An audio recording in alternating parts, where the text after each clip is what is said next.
Recording in progress. Um, all right, I will let that poll go for a couple seconds more and see if we get a few more responses and see if I can start presenting at the same time. Um, so my name is Jesse Terrian with Yellowstone-Teton Clean Cities. This is, I don't know, third year of doing these every a monthly renewable diesel working groups. Um, Thankfully, Montana Renewables and Conrad Bischoff helped support us for this year to continue doing them through the rest of the year. There's always been there continues to be interest. Every few weeks, I get an email from somebody about something related to renewable diesel. So I think there's still a desire for people to hear about and learn about renewable diesel. I try to sprinkle in some new things I may find out from the last month, but thankfully to Vermont and Maine Clean Cities last month. They stepped in to speak a little bit about what's happening there. And then today we're going to have a couple ski hills talk about a pilot study that they've done and have Big Sky talk a little bit about what they've done the last few years and what Boyne in general plans to do moving forward. So as usual, I'll start off by giving some background on renewable diesel just to get everyone kind of caught up, and then touch on some stuff about ski specific usages, and then we'll hear from our ski resorts and hear from what they have to say. So again, yeah, my name is Jesse, Yellowstone-Teton Clean Cities, partnership with the Department of Energy. There are about 80 clean cities across the country. Um, we just recently, a couple months ago, were acknowledged and given Apprentice Status Coalition. This is an older map, but the states in gray show the Apprentice coalitions. This is Ours is too recent; it hasn't shown up yet. But this year, we plan to apply for full designation, which hopefully will give us a little bit more funding from the DOE and allow us to do this work a little bit more thoroughly across our whole state. It's just me and Kaylee here in Bozeman to cover the whole state, so it's very difficult um, to do that. But I thought I'd let everyone know that hopefully in the new year or end of this year, maybe next year, we will have full designation. We will be a Montana Clean Cities. But as it is now, we are still Yellowstone Teton Clean Cities, and we still cover the same region, so it doesn't change much. Last month, as I mentioned, we heard from John and Peggy from Maine and Vermont Clean Cities. They spoke about some of the experience they've seen on the East Coast. Specifically, they spoke about the adoption of renewable diesel by uh, the airport, Boston Logan International Massport, I guess is what it's called, the conglomerate, and they've committed to fully use renewable diesel in all of their equipment. And that was recorded last month, so you can go back and see that if you'd like. Um, they last week, that was last month's meeting that we did. Last week, they did their fourth and final quarterly renewable diesel working group, kind of emulating what we've done here. And they discussed some of the pilot programs that they had seen deployed on the East Coast. So the slide I pulled from their presentation shows all the locations in pink are the retail locations where you can get renewable diesel in the country. And then the green locations are pilot projects they have seen in their region. And as I just mentioned, Massport was a big one, so they've decided to move forward with renewable diesel and everything, which is about 1.2 million gallons of renewable diesel annually. Um, Similarly, I think New York City consumes over 1 million gallons a year of renewable diesel. So there are large volumes over there, but there are many other what we're calling pilot programs. So people trying renewable for the first time, and I think they're hoping to build on that and learn a little bit more how we can emulate these pilot studies because a lot of people want to see how it works before they commit. So this today's discussion will kind of focus on ski resorts, and in 2024 we did 2 hour long, maybe a little bit longer than an hour, but renewable diesel sessions for and with National Ski Areas Association. So they were tailored for ski resorts. I showed some cold weather attributes and data about snow groomers and that kind of thing. At that time, these were the ski resorts that were using renewable diesel in our region, and it's expanded since. And so you can, I don't think these are on our YouTube page, but if you're part of NSAA, you can get these uh, recordings. There's also an article that was written kind of, I think it mirrored what was presented and summarized everything in like a 3 or 4 page article in the NSAA magazine. You can find that too. So, what is renewable diesel? I've started to shorten this down because I've said it 30 times, and I think people are on board now that it is not biodiesel. It is different. Um, doesn't require any changes to any equipment or fuel handling systems or filters or anything. It meets all the same ASTM specs as petroleum diesel, and it can be used in all diesel vehicles and equipment. So you don't have to worry it's going to void your warranty because it meets all the same ASTM specs. Renewable diesel is produced in traditional refineries. So these are the 4 refineries in our region. Montana Renewable specifically used to be solely for petroleum products, and they um, essentially cut the plant in half, and half does renewable products, and half continues to do petroleum products. Then we have Marathon and Dickinson, that's only renewable, and then Sinclair, Holly Frontier, Sinclair, HF Sinclair, in their 2 refineries in Wyoming. Uh, the chemical comparison of the 2 fuels, petroleum diesel is a complex mixture of different molecules. You have these cyclic aromatics, you have linear hydrocarbons, you have some metals, you have sulfur, you have a bunch of things in there, um, and a wide range of carbon chain lengths. About 75% of those carbon hydrocarbons are linear hydrocarbons, and 25% are these aromatic or cyclic hydrocarbons, metals, and other impurities. Renewable diesel is a small subset of these linear hydrocarbons, so there aren't any cyclic or metals, or there's no sulfur. It's a very uniform, cleaner fuel. So when you burn the 2 fuels side by side, it kind of exhibits what it's comprised of. So on the left, you see a bunch of soot from all these different molecules that are combusting, and on the right, you have a very, very clean burning fuel with very few visible soot emissions. So really touchy here. Back in 2024, when we presented for the ski resorts, I highlighted that both the 2 big manufacturers, Piston Bully and Prenoth, both support renewable diesel, or HVO as it's called in Europe, and it's not so prominently featured on the Piston Bully page as it today as it was 2 years ago, but you can still find all the articles about it. This one on the right is from 2022. The one on the left is from 2021. Um, and then Prenoth, of course, also has similar statistics and shows the benefits of HVO in that case, or renewable diesel, America's vernacular. Um, Prenoth also, one of the first renewable diesel meetings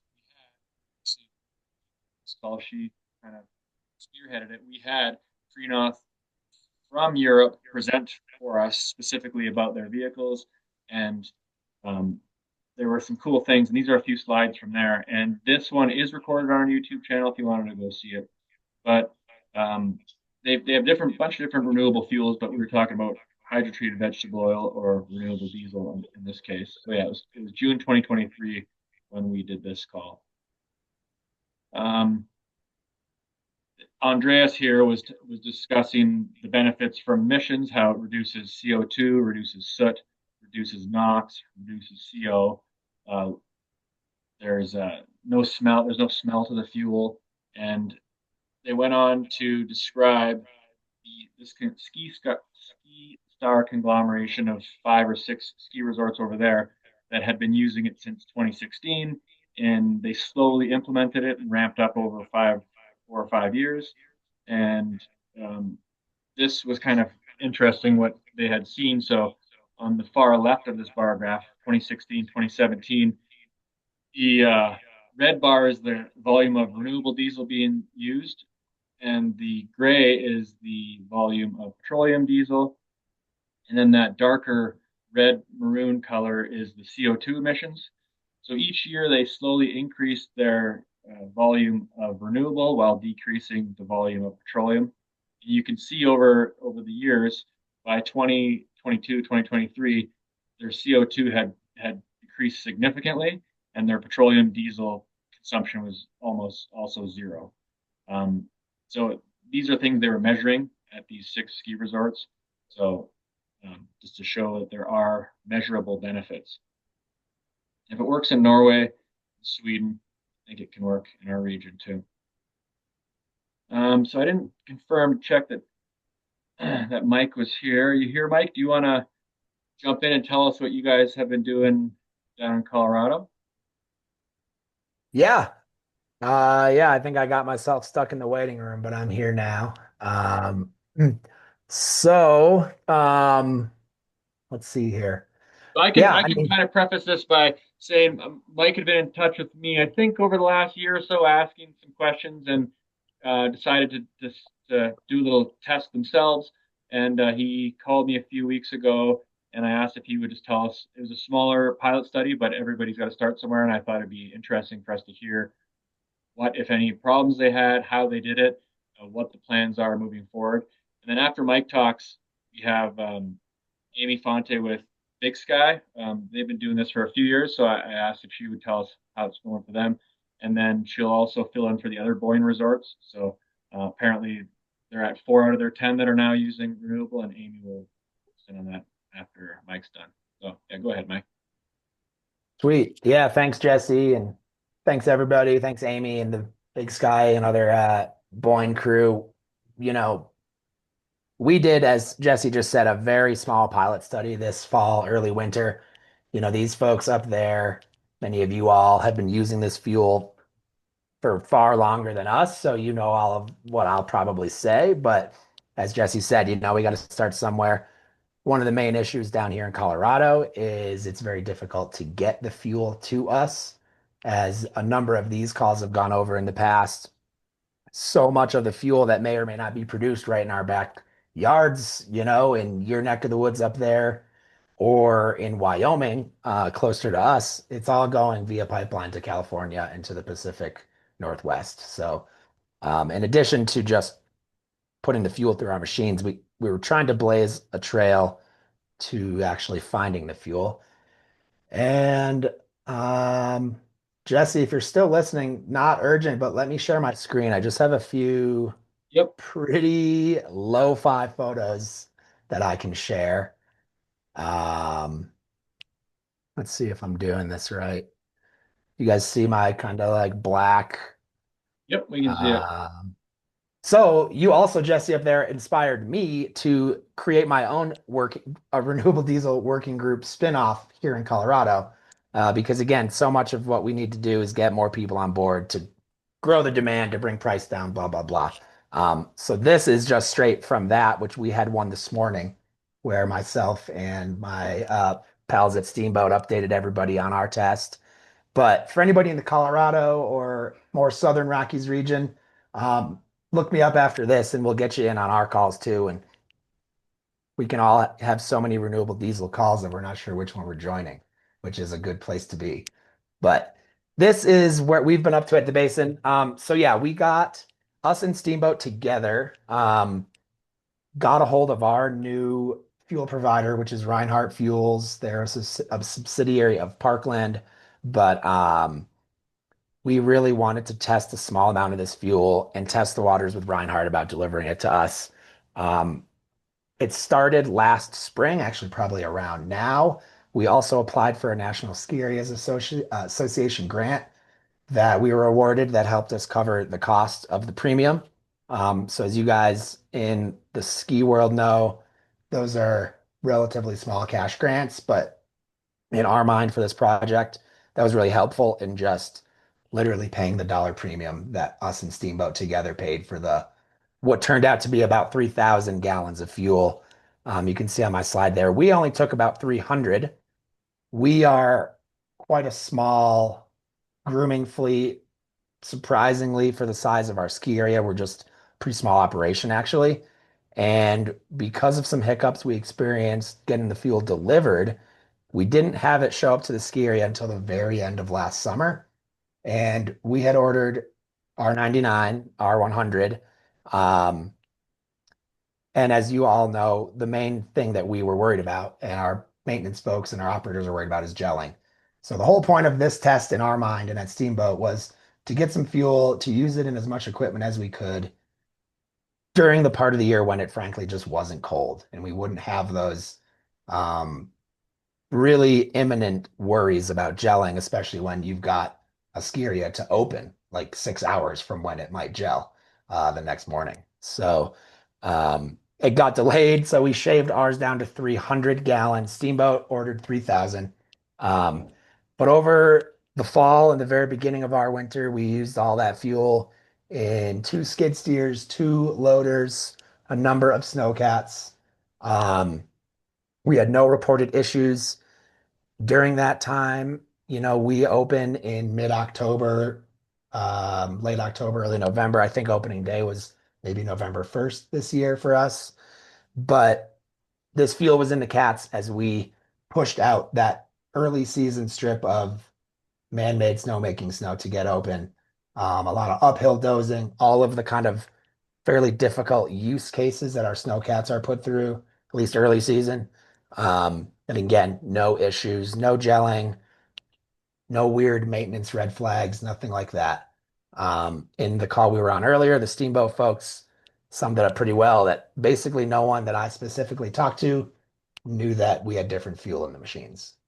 Um, but along with that test, again, we really at the Basin especially, we're just looking for kind of a quantitative, or sorry, a qualitative test. Like burn the fuel, none of our machines break down, none of our mechanics' heads explode. The fuel delivery company can get here and give us the fuel, and all of those boxes were checked by our test. Um, Steamboat is doing more actual data gathering. They do have a more sophisticated maintenance shop as well as tracking on all of their machines, which we only have on a few of ours.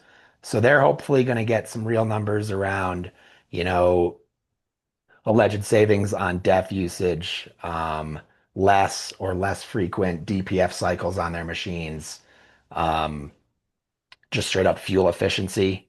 So all of that info will be still to come. But again, at the Basin, our operators basically didn't know. Our mechanics noticed nothing.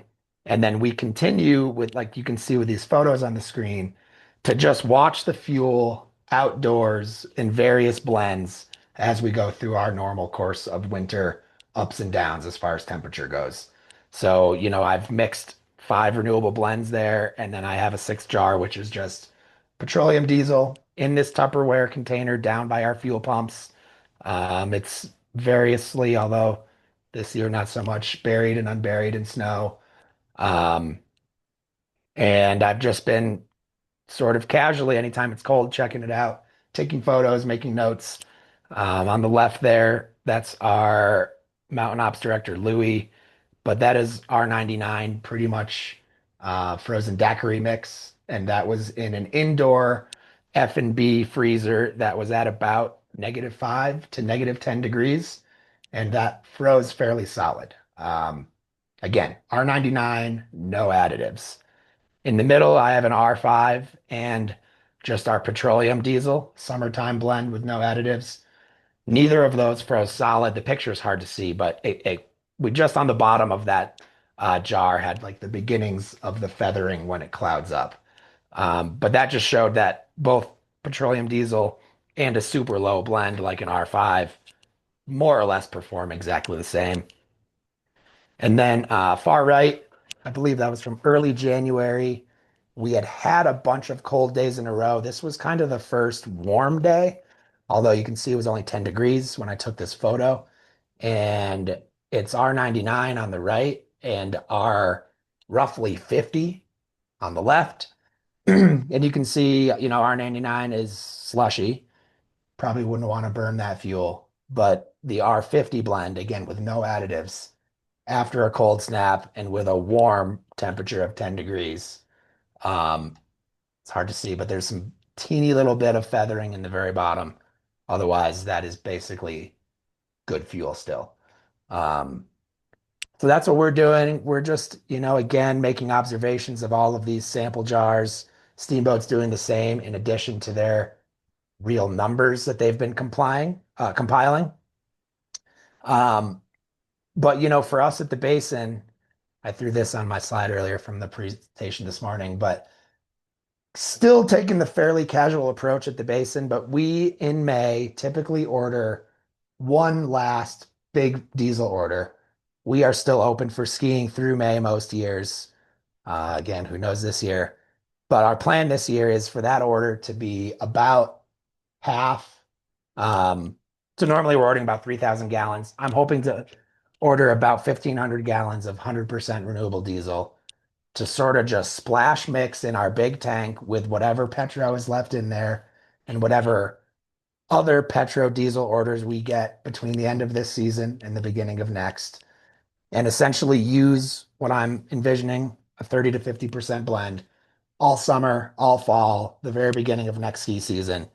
Um, we're hoping to get some of you folks, especially the Colorado ones, to join us to bring the price down, but expecting there will still be a premium.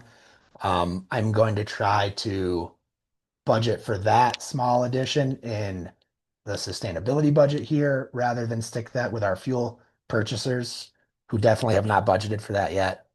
Um, and when I mentioned that this morning, other Colorado resorts that seemed interested also mentioned that both sort of fiscal year and budget years, as well as obviously our ramp up for next winter, would probably work well for more of like an October, November purchase as well.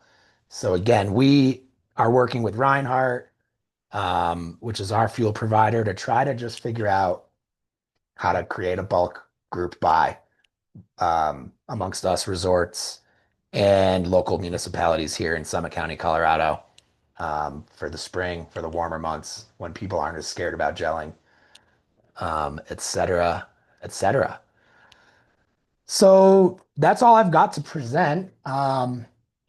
I'm happy answering questions and diving a little more into maybe just some of those observations or what our operators saw. But again, I think Amy and the folks really at all the Boyne resorts that have been using it can speak to that even better since they've been using it for full seasons. But um, we were very happy that we could find that our fuel provider could get us the fuel. And despite some weird hoops that they jumped through to get it to us, it wasn't like we really had to beg or do anything crazy.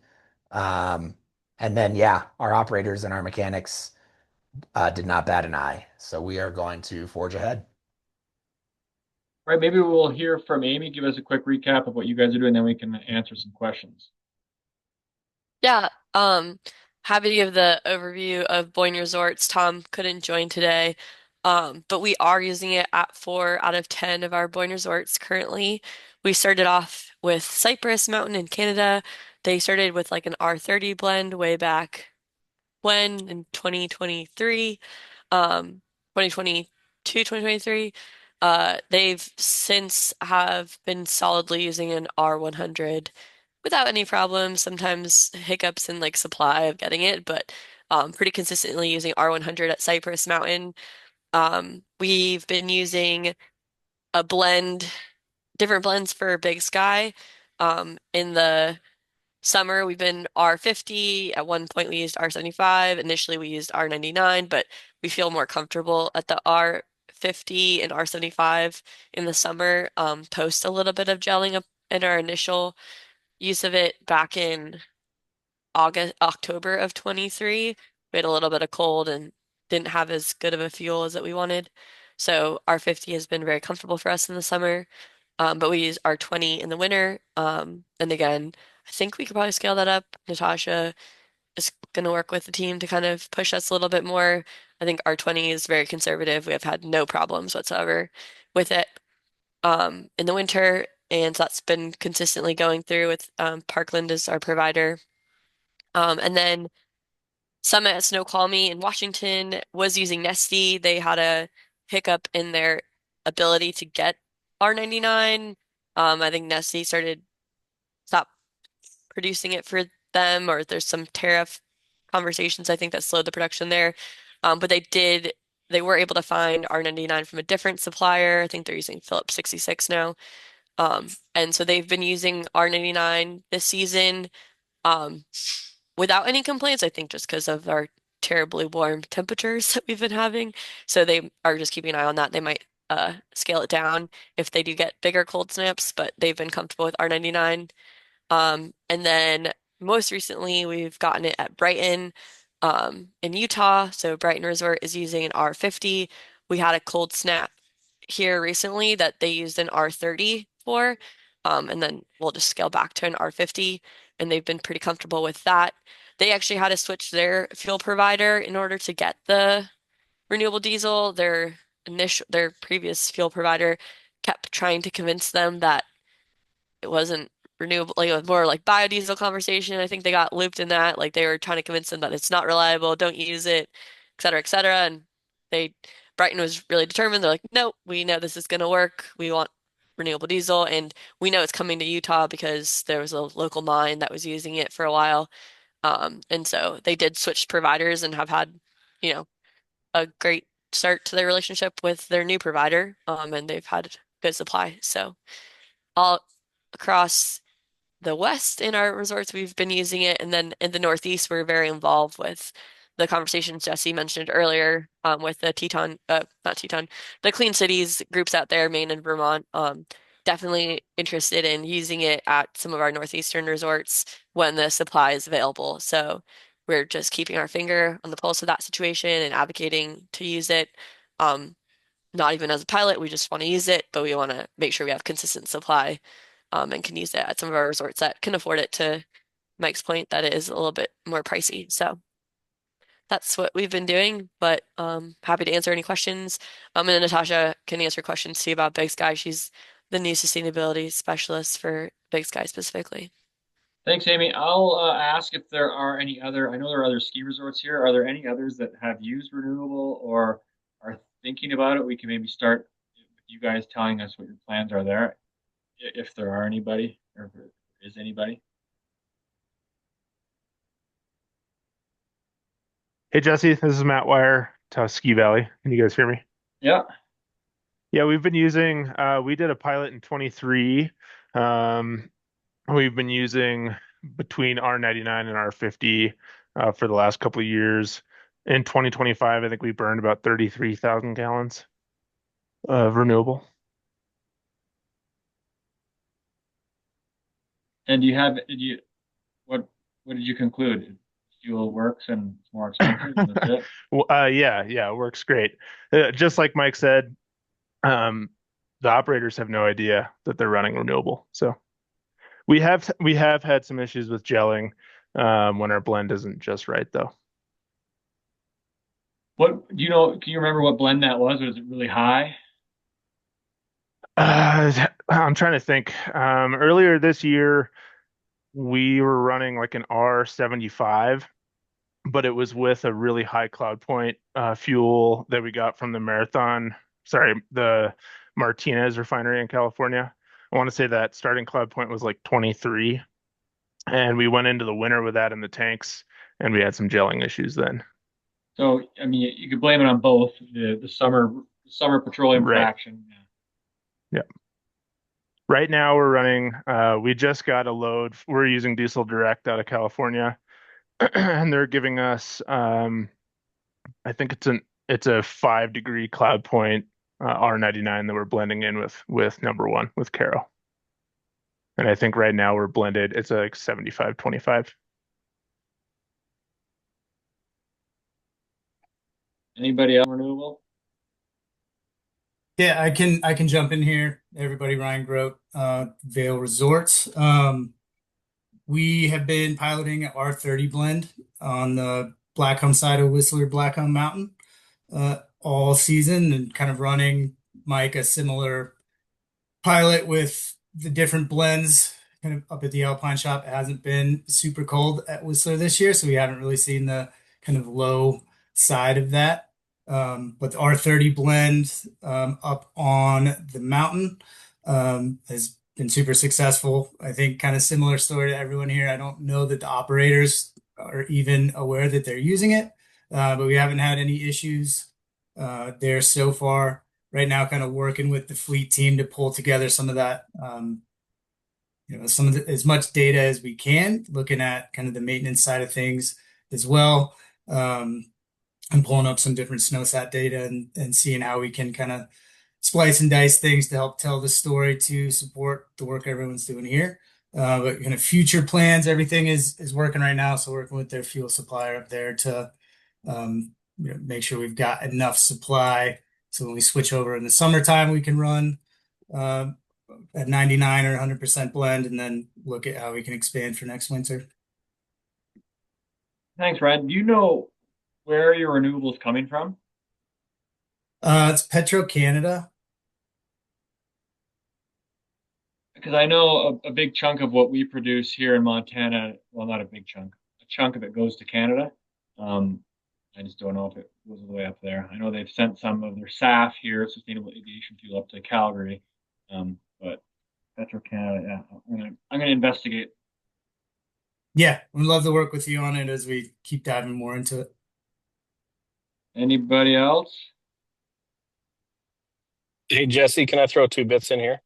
Sure. This is Bo. He's with Conrad Bischoff, which is Parkland, which was acquired by Sunoco.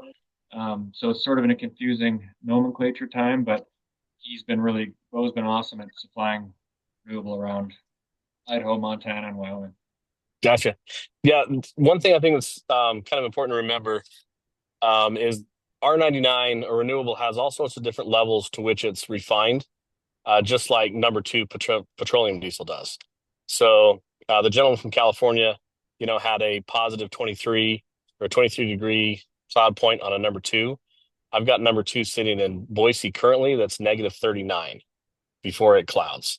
So similar to petroleum diesel number two, renewable can be refined to all sorts of different levels. It's just to what the market demands, which unfortunately the majority of the market demand is in warmer climates in California and the PNW. So when you are, deciding what blend to run, it's really important to know what the cloud point is of the number two or the number one that you're adding, and then what the cloud point is of the renewable that you're blending with. So to you guys running those R70s, R50 blends, man, hats off to you. Good for you. Appreciate that. And like I said, I'm with the Conrad Bischoff, Sunoco, Parkland, Reinhardt conglomerate. So if we can help you get lab results on what renewable we have available in that area, let me know and I'll get that to you. And that way you know what you need to cut it with and how much you need to blend it down.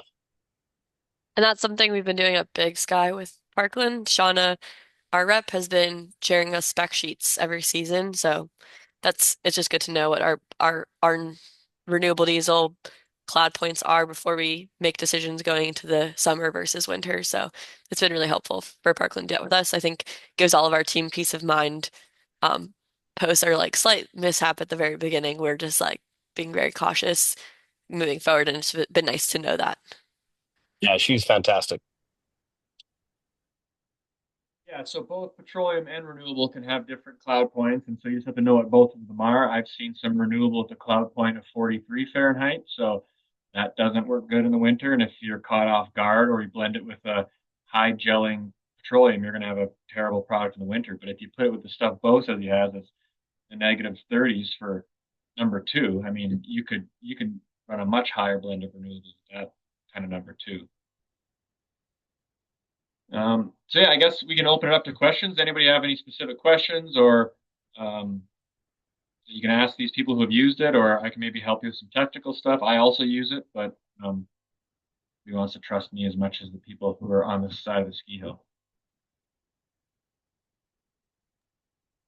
Man, all I'd If add you to could jump in your here. final point there, Bo, is like all of these concepts, gelling, cloud point, fuel testing applies to traditional fuel too. We earlier, I guess late last month, January, had a cold snap, had our number two diesel, not renewable at all, just petro diesel, was gelling. And turns out a number of our neighbors had the same issue. And it was quite cold. We had a few mornings of like negative 20s, but we see that every year and don't typically have those gelling issues. And, I don't think any of us know exactly what it was, but clearly batch to batch, refinery to refinery fuel can be a little different, whether you're talking renewable or traditional petrodiesel. So we all, or many of us, especially in the sustainability side of these conversations, do have this uphill battle where we want to put forth an idea about renewables and then it gels and we get kicked to the curb and rolled back down to square one again. But if we aren't, to your point, Bo, if you're not ensuring that your number one or your number two is of good quality, whether you're blending it with renewables or not, your maintenance team is going to have a bunch of gelled up machines. Um, and that's been, something new that I've learned about as I've been learning more about fuels and trying to get renewables going here. So something to keep in mind. Um, I feel like I cut somebody off there as I Yeah, started talking though. Tim Leach, I think it was. Yeah, thanks, Jesse. Had a couple of questions just coming back to some of the statements about that cost difference between fossil diesel and renewable diesel. I would imagine there's probably some variation across, the mountains where you're getting your stuff delivered essentially. Is there kind of a range there that you might have for the price difference between fossil and renewable diesel that you've seen across the mountains? That's one cost question. And then there's a second cost question about that additional refining to get the lower cloud point, if there was a cost premium or what that cost premium is to go from R99 that has a cloud point of 20 to something that's Yeah, I going can down answer below both, zero. and we'll have some of the guys with actual buying experience tell you what they see on the ground. But across the country, I've seen any ranges from 25 cent per gallon premium to $1 per gallon premium. In our region, it's usually about $1. Um, on the West Coast, where they have low carbon fuel standards, the fuels are usually at parity. So Washington, Oregon, and California, often the fuel doesn't cost more, and so it's a really easy transition in that case. Um, but it does vary, and then about the refining to get the lower cold properties. So Montana Renewables has some of the best um, cold weather specs I've seen, but we can't get that fuel. It all goes to California, which is kind of weird. They're making this really good cold flowing fuel and it goes to California. Um, and they've had similar stuff. It's like been minus 20 for the renewable fraction.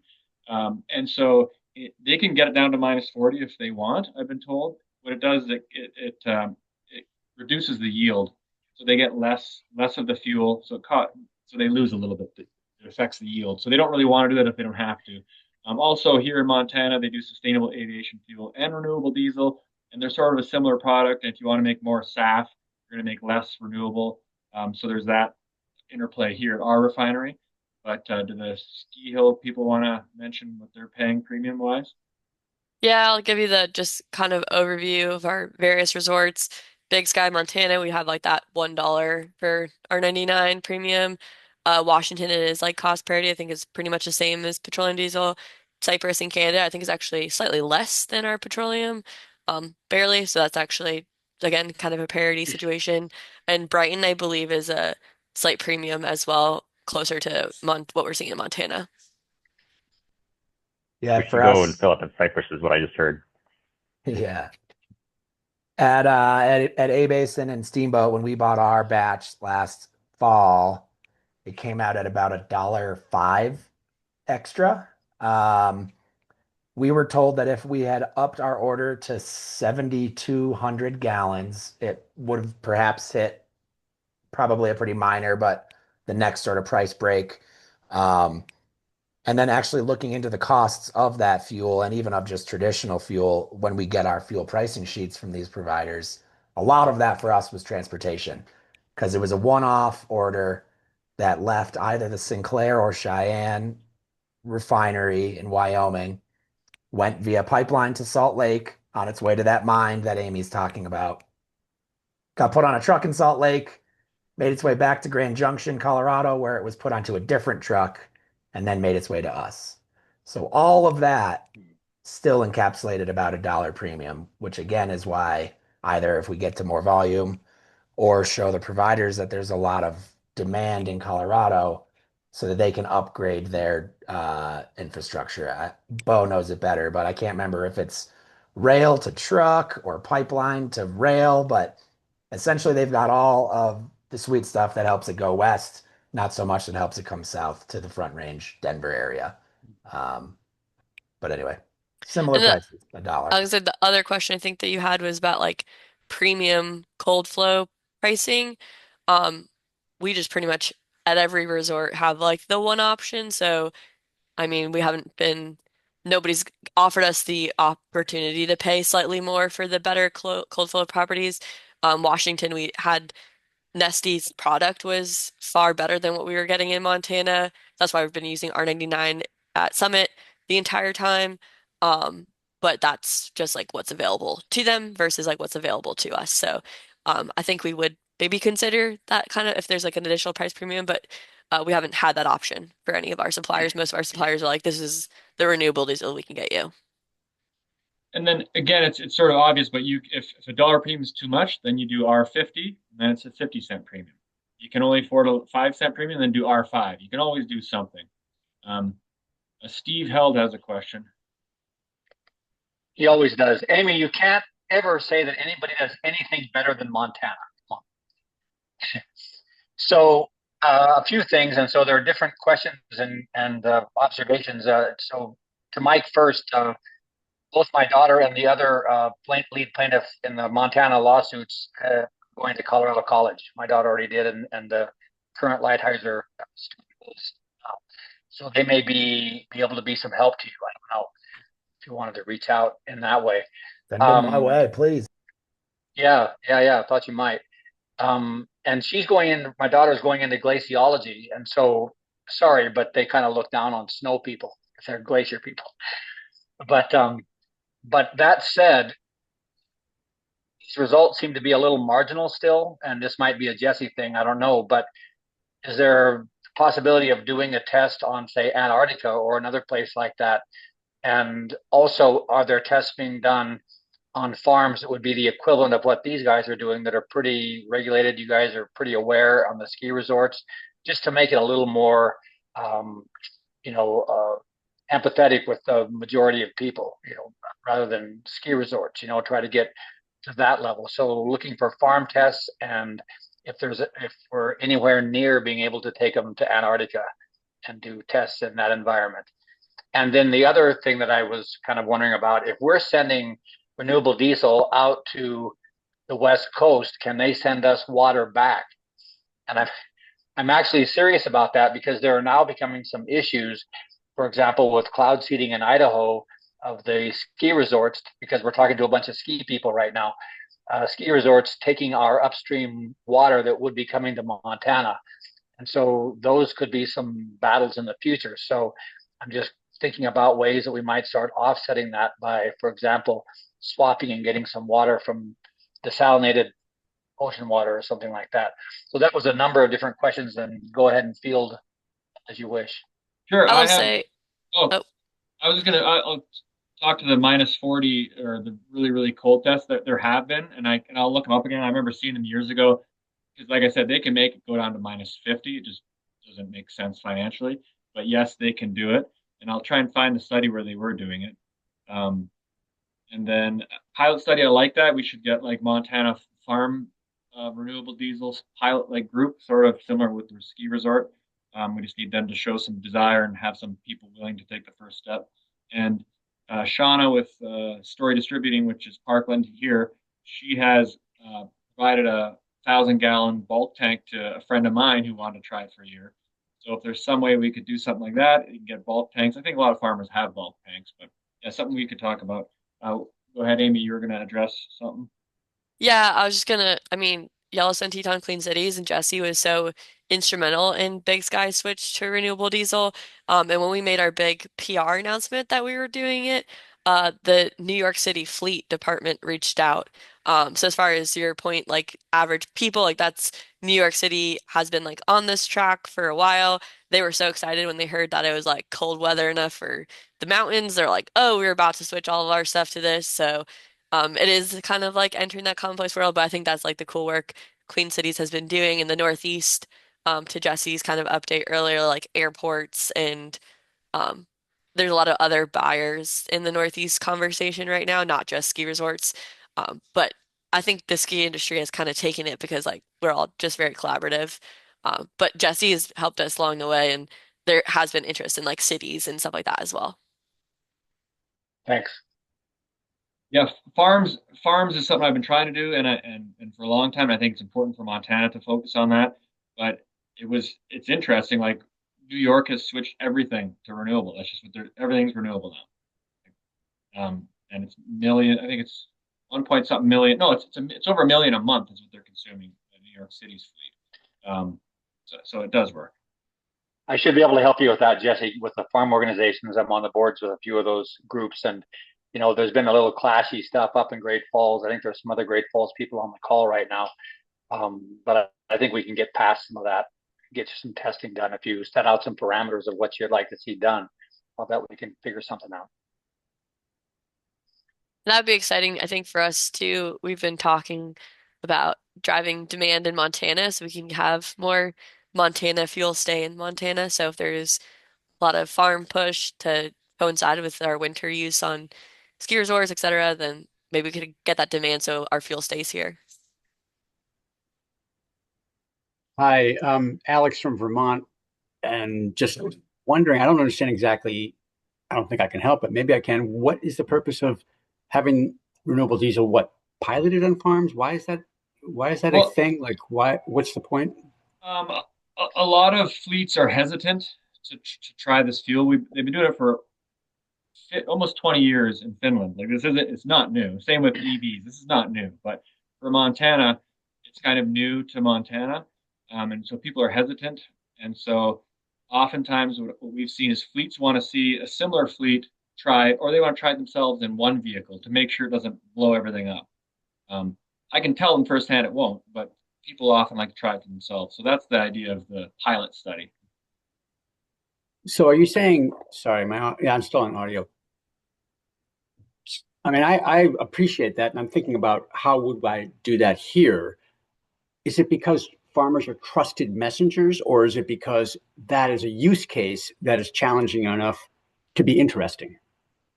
Or it's because of the pretense, the visual of the pretense of ski resorts, and with the average Montanan, that's going to come off not good. I see. That's all. I can just see that. I can just see that in all your faces. All those, la ski resorts. They're going to do. I get it. Okay, I get it. And the ski resorts aren't the first ones to do this. Like they are just they're advocates, and I think they have incentive and they have desire to do this for other reasons other than cost. It's like they want to be environmentally conscious. They depend on cold weather, so they want to reduce global warming.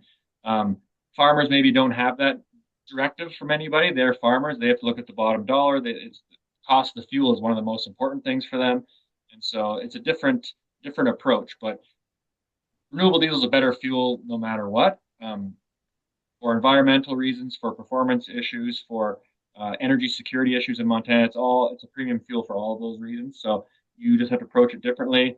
And Montana is doing this for quite a while, and you never approach it with this is the environmentally conscious thing to do. There's got to be better reasons.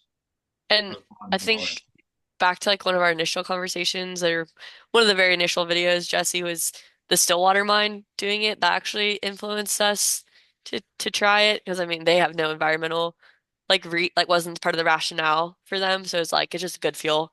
That was like really convincing, I think, again, just like getting over the mental hurdles of trying something new and swaying from what we normally do. So yeah, definitely used in other industries in Montana, but we've tried to be vocal about it is all. So in Idaho, in southern Idaho, the reason we started to push and market and sell renewable is we had construction companies coming to us asking for it. And again, not for the environmental benefits, but due to the lack of regen, the lack of DPF filter plugs, that they were able to keep their equipment running, not sitting on the road, doing a regen burn. So that's how we got into the renewable bit, and then the environmental side of it is just a bonus. It's just a plus. But as far as farmers, again, just speaking to Western Montana and Southern Idaho, that's the largest consumer of fuel in the state, other than what's just passing through. So again, the farmers are not and I'm not speaking, I'm not going to try to lump them all in one group, but for the most part, they're not worried about their carbon footprint. They're worried about what the price of onions is or what the price of sugar beets are. So they need to look at it. We need to pitch it to them as far as not a sustainability, but your equipment's up and running. Your equipment's moving. It's not sitting in the shop. It's not waiting for a tech from John Deere to come out and look at it. It's going. It's ready to move. So that's the pitch to the farmers. We're starting to do a few pilot programs with a few construction companies, and I think that'll trickle down because some of these farmers that have trucks will run their trucks for the harvest, and then they'll use it for construction during the rest of the year. So as that trickles down, that's where I'm hoping it'll go in Idaho, if that helps at all. And the meeting I'm going to now is called Solar Power for Crops and Cows. So they are pretty engaged. Yeah, you're right. It comes down to money. If they can save money, they'll do it. Have to save their equipment. I think another interesting kind of overlap too is a lot of the, not always, but farming and ski areas, or at least outdoor rec broadly, happen in similar places, like Alex, I know you're calling in from Vermont. I know Joel from Sugarbush was on the call, but probably not easy to get a shitload of renewable diesel to Sugarbush when New York City is going to use all of the fuel that's coming into the New York Harbor. Whereas if the entire farming community of the Champlain Valley, plus Sugarbush and Jay Peak and Bolton Valley, then the fuel is just more available. Same for us. Like we're lucky at A Basin, we're right on I-70. But if you were, I don't know, Monarch ski area, which is sort of off the beaten path, but they're right in the San Luis Valley, which is like the breadbasket of Colorado, once you move west of the, eastern plains. But if all those farmers in the San Luis Valley and all of our towns and just, like if the town vehicle shop and their snowplow fleet and everybody else getting the fuel to come to our often kind of remote communities, I think, at least again in our experience, that's been the main challenge. So the more different use types and the more people and users that use it, the more it'll be available, the cheaper it'll get. All of those bigger benefits Jesse and Bo have talked about as far as maintenance and actual operation and use of the fuel. Um, those aren't even realized until you're actually using the fuel consistently for years. Amy and the folks that have used them at Big Sky and, at Taos since 2023, that's actually a chance that your machine needs a DPF system that you can actually skip it because it's cleaner. We aren't going to experience that with 300 gallons. And frankly, Steamboat won't even do it with one 3,000 gallon use over 2 or 3 months.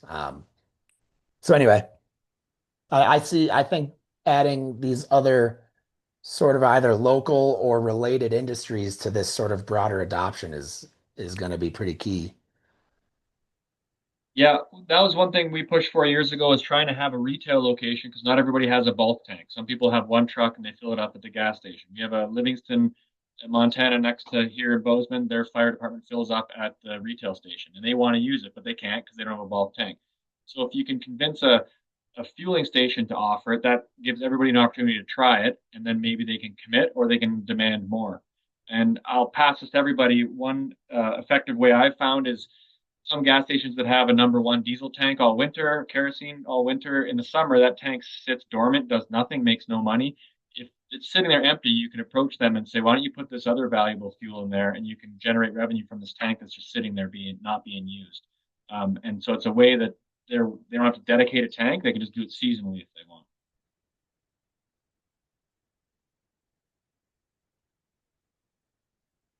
And then I'll add one more thing. Somebody mentioned Stillwater Mine. That's an underground platinum palladium mine here in Montana. And the reason they ran it is because it's underground mine and the emissions, they had to install a bunch of air handlers to circulate the clean air in.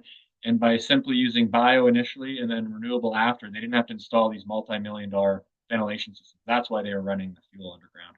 Go ahead, Tim. I know we're almost at time, so maybe I'll follow up with you on this. But since Amy's getting paid to use stuff up at Cypress there, I was wondering about the kind of market factors into that. Do you know something about that? Should I look at it on my own, or should I call you later and we can talk about that? of why there's a reduced cost for the R99 up at Cypress in It could be Canada Canada as a whole has reductions? a low carbon fuel standard, not as significant as the West Coast, as far as I know, but that probably plays into it a little bit. There might be something beyond that. I'm not sure. Yeah, I think it's Thanks. mostly the low carbon fuel standard. Thank you.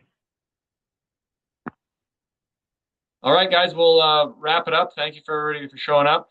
I'll hang around and answer questions for the next half hour if anybody wants to, but I'll end the recording now. And thanks again for showing up. Bye.